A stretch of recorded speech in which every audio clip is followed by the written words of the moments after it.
राधे राधे दोस्तों। कैसे हैं आप सब। आज की कहानी है पत्नी की संपत्ति पर पति का हक बिना किसी कानूनी कार्यवाही के होता है।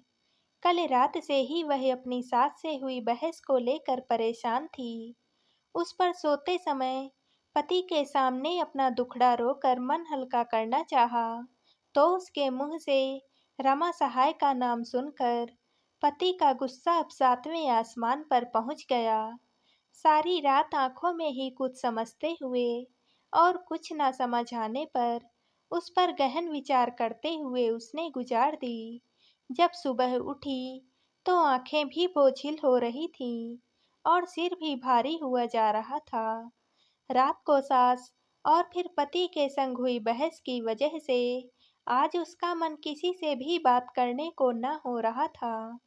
न चाहते हुए भी भारी मन से पति के लिए टिफिन बनाकर उन्हें नौकरी के लिए विदा किया और फिर आंखें बंद करके बैठ गई।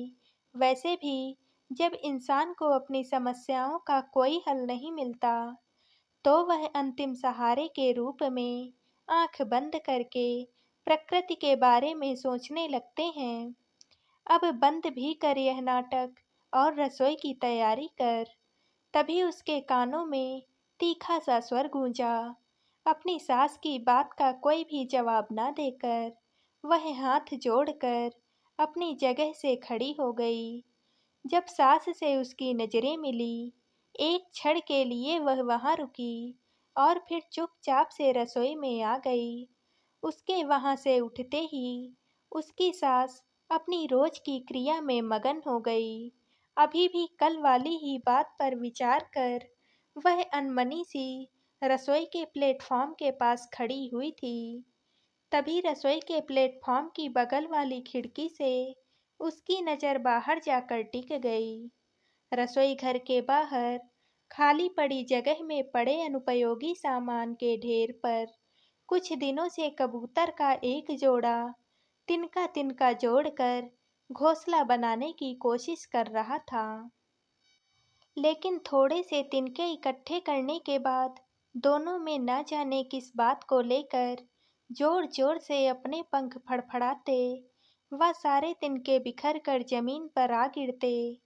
जैसे तैसे आपस में लड़ते झगड़ते और फिर एक होकर आखिरकार घोंसला तो उन्होंने तैयार कर ही लिया था और कबूतरी घोंसले में अपने अंडों को सेती हुई कई दिनों से तपस्यारत इत्मीनान से बैठी हुई थी। उसे आज घोंसले में कुछ हलचल सी नजर आई। अपनी जिज्ञासा मिटाने के लिए वह खिड़की के पास के दरवाजे से बाहर गई और अपने पैरों के पंजों को ऊंचा करके घोंसले में नजर डालने लगी। उसकी इस हरकत पर घोंसले में बैठी हुई कबूतरी सहम कर अपनी जगह से थोड़ी सी हिली। दो अंडों में से अब एक अंडा फूट चुका था और एक नन्हा सा बच्चा मांस के पिंड के रूप में कबूतरी से चिपका हुआ बैठा था। सहसा उसके चेहरे पर छाई उदासी की लकीरों ने खुद ब खुद मुड़कर मुस्कुराहट का रूप ले लिया। उसने अपना हाथ बढ़ाकर कबूतरी को सहलाना चाहा, लेकिन कबूतरी उसके इस प्रयास को अपने और अपने बच्चे के लिए घातक जानकर गला फुलाकर अपनी छोटी सी चोंच से उसे दूर खदेड़ने का यत्न करने लगी। एक छोटा सा नजारा उसके मन को अपार खुशी से भर गया। वह वापस से अंदर रसोई में आने को मुड़ी और उसके होठों से अनायास ही उसका पसंदीदा गाना मधुर आवाज के साथ निकलकर उसके मन के तारों को झंकृत करने लगा। ना समय देखती है, ना ही बड़ों का लिहाज करती है। यह कोई समय है फिल्मी गाना गाने का। अरे अगर तुझे गाना गाना ही है तो भजन गा, तो मेरी पूजा भी सफल हो जाए। सास का यह नाराजगी भरा स्वर सुनकर उसकी आवाज बंद होठों के अंदर ही सिमट गई और चेहरे पर कुछ देर पहले छाई हुई मुस्कुराहट को उदासी ने वापस अपनी आगोश में समा लिया। हाथ धोकर उसने फ्रिज खोला और उसमें से रखा पत्ता गोभी निकालकर अब अनबने भाव से उसे काटने लगी। तभी घर की डोरबेल बजने पर उसने जाकर दरवाजा खोला तो अपने सामने एक अपरिचित व्यक्ति को खड़ा पाकर अचरज से उससे कुछ पूछने जा ही रही थी कि तभी पीछे से आकर उसकी सास ने उस व्यक्ति को नमस्ते करते हुए अंदर आने को कहा। उसने भगवा धोती कुर्ता पहने उस व्यक्ति को गौर से देखा। उसके माथे पर लंबा तिलक लगा हुआ था और उसने गले में रुद्राक्ष की माला पहन रखी हुई थी। उसकी सास उस पंडित वेशधारी व्यक्ति से कुछ दूरी बनाकर उसके साथ सोफे पर बैठ गई और उसे पानी लाने के लिए कहा। पानी देने के बाद खाली गिलास लेकर वह जब अंदर जाने को हुई तो उसकी सास ने उसे टोका, यहाँ पंडित जी के पास बैठ, ये बहुत बड़े ज्ञानी हैं और हाथ देखकर सारी समस्याओं का हल बता देते हैं। सास की बात को सुनकर वह चौंक गई। उसने जब मना करना चाहा, लेकिन फिर कल रात परिवार में हुई अनबन को याद कर, बात को याद करके और आगे न बढ़ाने के लिए वह पंडित जी से कुछ दूरी बनाकर उनके पास बैठ गई। पंडित जी ने मुस्कुराकर उसकी तरफ देखा और उसे अपना सीधा हाथ आगे बढ़ाने को कहा। उसने झिझकते हुए अपने सीधे हाथ की हथेली उनके आगे कर दी। पंडित जी ने उसकी हथेली को छूते हुए उस पर हल्का सा दबाव डाला।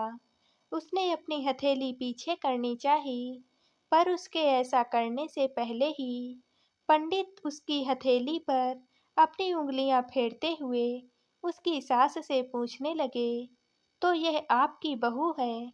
जी पंडित जी, उसकी सास ने हाँ में सिर हिलाते हुए जवाब दिया। तो पंडित जी आगे बोले, समय की तो यह बहुत बलवान है आपकी बहू। इसके हाथ की रेखाएं बता रही हैं कि इसे अपने पिता की संपत्ति से बहुत बड़ी धनराशि प्राप्त हुई है और उसी धनराशि से आप सबके समय संवरने वाले हैं। उसने पंडित पर एक नज़र डाली। पंडित जी बड़े ही ध्यान से उसकी हथेली की रेखाओं को देखकर उसका वर्तमान बता रहे थे। जी पंडित जी, आप तो ज्ञानी हैं। गांव में इसके पिता की कई एकड़ जमीन बुलेट ट्रेन के प्रोजेक्ट में सरकार ने ले ली है। इसका कोई भाई या बहन तो है नहीं, तो उसी के पैसे से इसके पिता ने इसके नाम पर 20 लाख रुपए की एफडी कर दी है। उसकी सास ने पंडित जी की बात का जवाब दिया तो उसने अपनी सास की तरफ देखा।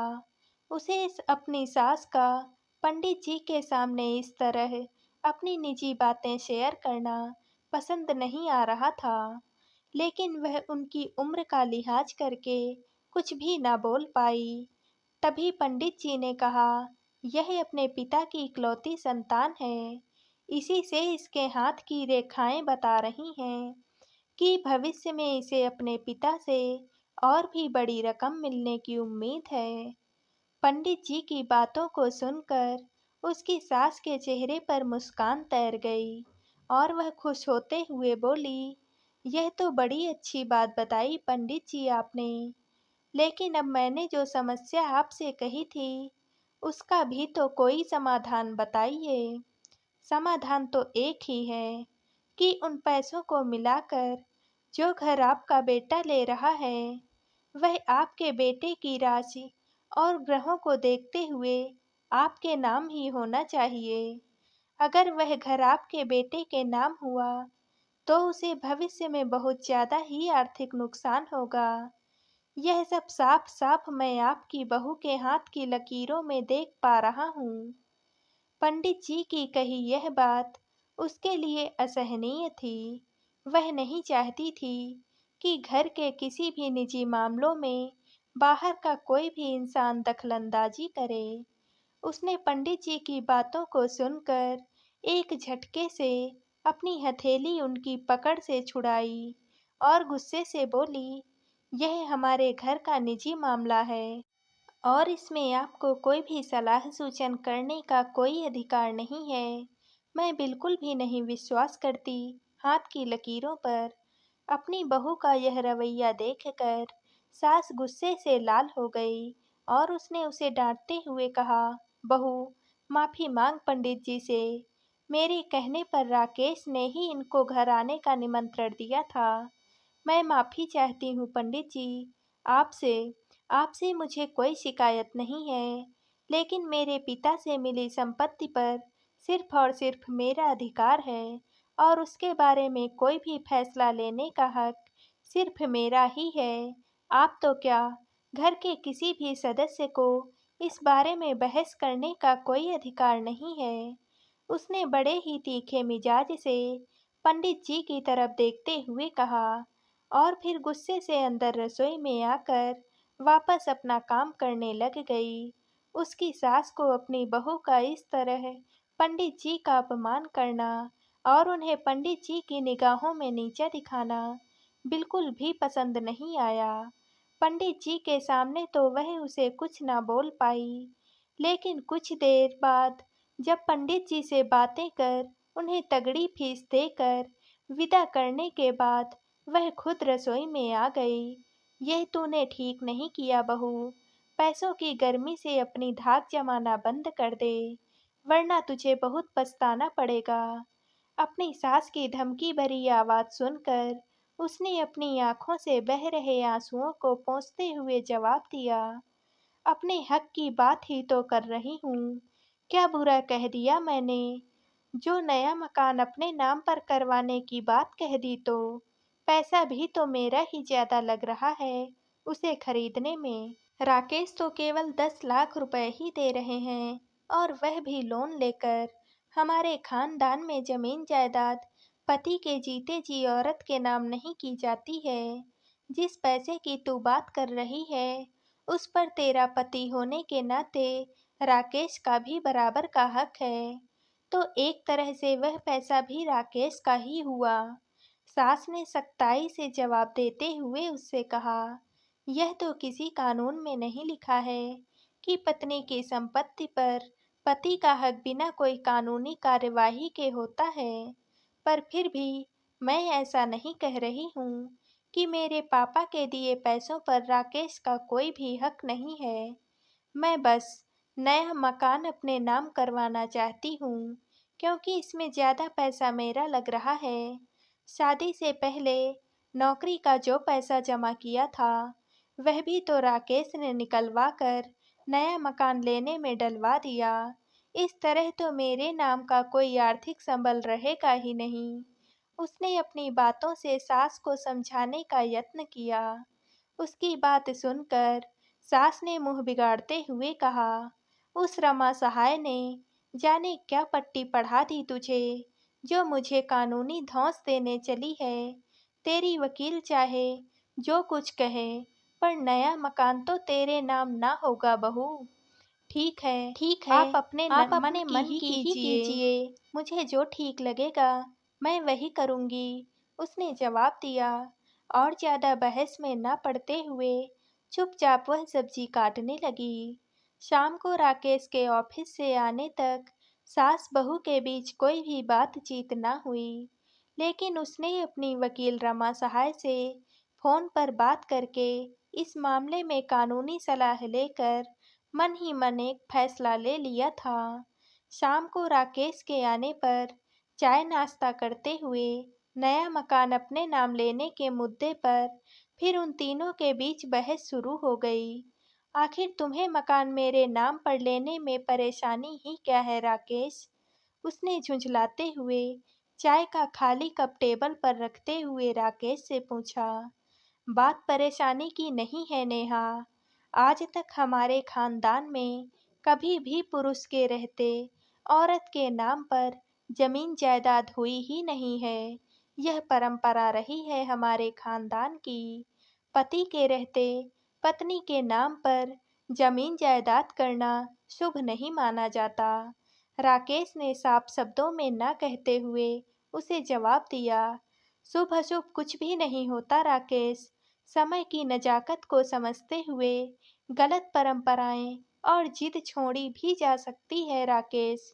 तुम्हारे और मम्मी जी के कहने पर शादी के बाद मैंने अपनी जिद छोड़कर नौकरी छोड़ दी थी ना, तो कम से कम अब तुम भी तो थोड़ा झुको।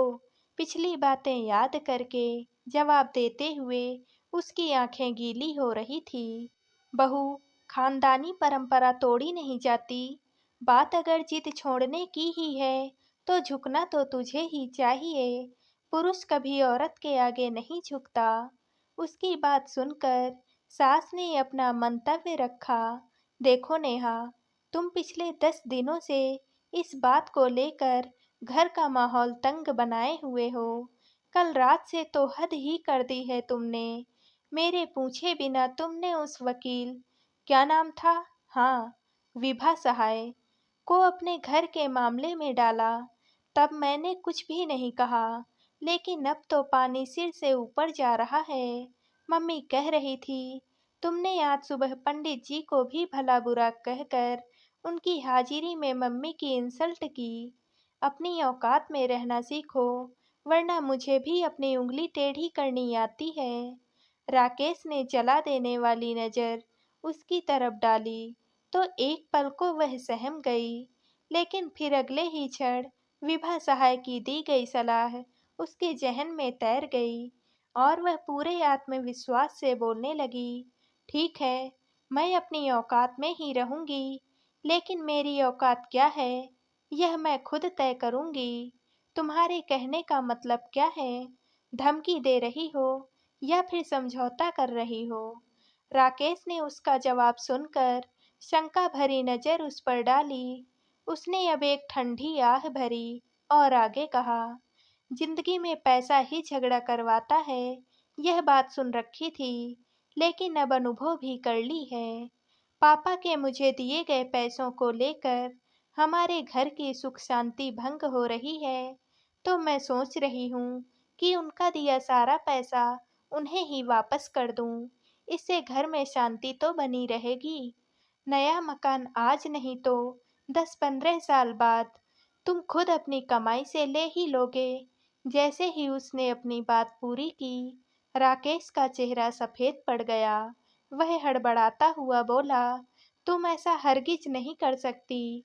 क्यों नहीं कर सकती? मैं यह फैसला ले सकूं, इतनी तो औकात है मेरी राकेश।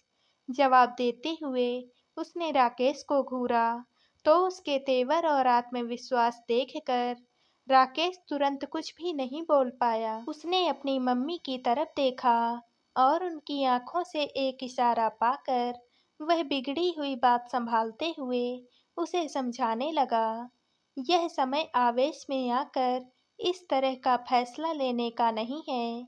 इस वक्त तुम गुस्से में हो। अपने परिवार का हित ध्यान में रखकर एक बार फिर से सोचो और हम फिर किसी दिन इस बारे में बात करेंगे। वह दिन कभी नहीं आएगा राकेश। अब मैं इस बात को अच्छी तरह से समझ गई हूँ। मेरे नाम से संपत्ति कर देने से तुम खुद को इनसिक्योर या छोटा फील करोगे।